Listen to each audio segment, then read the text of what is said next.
Gorm, black and blue. How colour is perceived can vary significantly from person to person. How that colour is described is determined by cultural as well as linguistic factors. Division between light and dark is universal, however, as is a lack of clear distinction on the spectrum between dark blue and greeny yellow. A kaleidoscope of shades are encompassed in eyes of blue. Eyes of blue are generally Gorm in Irish, but eyelashes can be Gorm too.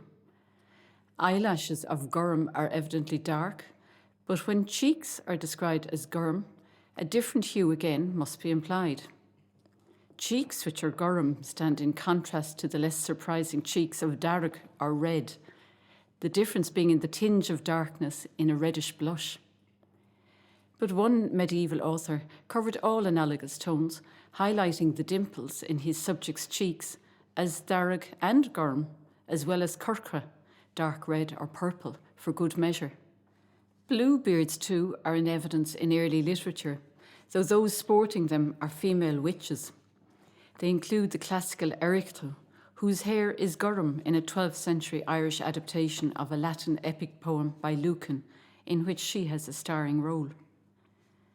Gorm depicted not just a particular colour, however, but also a polished effect or sheen. In this meaning, it is frequently coupled with a word for bright or shining, often a variant of glan, which still means clear, pure, as well as clean in Irish today. That weapons were often described as Gorm might have as much to do with their metallic properties as with their actual hue. Shining and illustrious is often the meaning of Gorm when referring to people. One hero is praised for his radiant body, expressed with the adjective Gorm. In the description of other kings and nobles, it is used as a general laudatory term. This positive meaning presumably underlines the use of Gorm in personal names, including Gormán, from whom the O'Gorman family claimed descent. A female name, Gormla, was formed from Gorm, combined with the word for ruler, Fla. It was the name of a 10th century Leinster princess, famed for being in successive liaisons with three of the most powerful leaders in her day: Amliv Cuaran, Norse king of Dublin, and O'Neill, king of Tara, and his strongest opponent, the king of Munster, Brian Boru.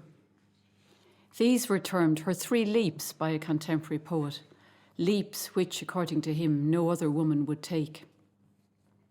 When used to describe people, Gorm also denoted skin colour, and Dine Gorm remains in use for a person of colour today.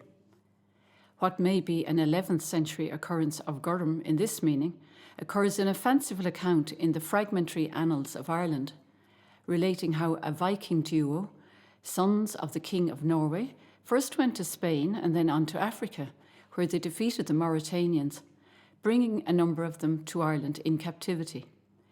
These were the Fir Gorma, according to the author, explaining the phrase with reference to Latin nigri, the term for black. Vikings themselves are also termed Gorm in a negative application of the term, and devils are occasionally accorded the same hue. What's more, as in modern times, medieval Gorm could also signify being gloomy, or quite literally, feeling blue.